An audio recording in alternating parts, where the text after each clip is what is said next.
Solar langka di beberapa daerah di Sumatera dan beberapa kali Pertalite serta Pertamina Dex hilang di peredaran di banyak SPBU. Ini mismanagement atau ada hal yang lebih besar dari hal itu, yaitu benar telah terjadi perang energi. Seperti yang kita bicarakan beberapa bulan yang lalu. Setelah perang biologi, maka dilanjut dengan perang cuaca dan dilanjut dengan perang energi. Oke, kita dianggap konspirasi ya, dianggap globalis itu tidak ada, dianggap operasi intelijen Tiongkok itu tidak ada karena konspirasi teori, dianggap CIA itu dongeng operasi-operasinya, dianggap peraturan yang menguntungkan oligarki itu kebetulan, bukan pesanan yang dibayar kepada para pembuat peraturan di Senayan dan pejabat di tingkat menteri, itu tidak ada ya. Bernegara kalau terlalu polos, tidak pernah ikut Sespim, Sesko, Lemhanas dan lain sebagainya, ditambah orang di sekelilingnya punya ilmu masa lalu, ya berat menjalankan masa depan bangsa dan negara kalau begitu. Keterlepasan dari masa lalu dengan masa kini itu bukan karena corona dengan efek lockdown dan vaksinnya saja. Perilaku berubah cepat terutama generasi milenial dan Gen Z karena digital teknologi membuat banyak hal berubah. Ini terjadi jauh sebelum tahun 2019,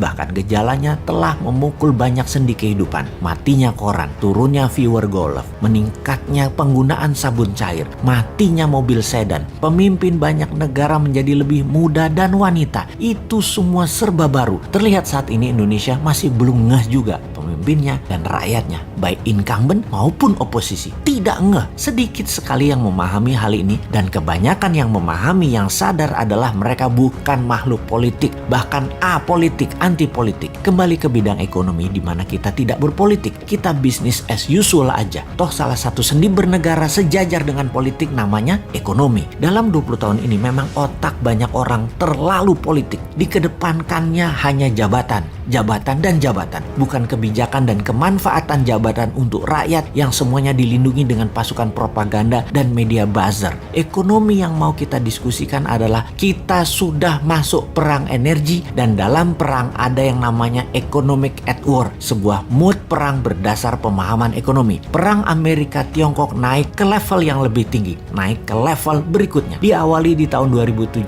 dengan trade war, kemudian saling serang dengan financial war, kemudian masuk ke biological war, dan yang terbaru perang cuaca atau climate war. Biological war belum selesai seperti analisa awal, sama seperti perang dunia pertama sekitar 4 tahunan, perang dunia kedua juga sekitar 4 tahunan puncaknya. Wabah virus ini kurang lebih 4 tahunan, bisa sampai tahun 2024, namun intensitasnya saat ini mungkin terlihat turun, tetapi kita harus terus waspada, masih bisa mutasi gelombang ketiga serta efek long covid yang belum tersolusikan. Perang energi diawali dengan dimainkannya gas oleh Rusia dan minyak dunia oleh Timur Tengah. Harga bergerak karena stok dibatasi jumlahnya. Apa yang terjadi kalau harga gas ke $60 dalam 3 bulan ke depan? Dan apa yang terjadi kalau harga minyak mentah ke $100?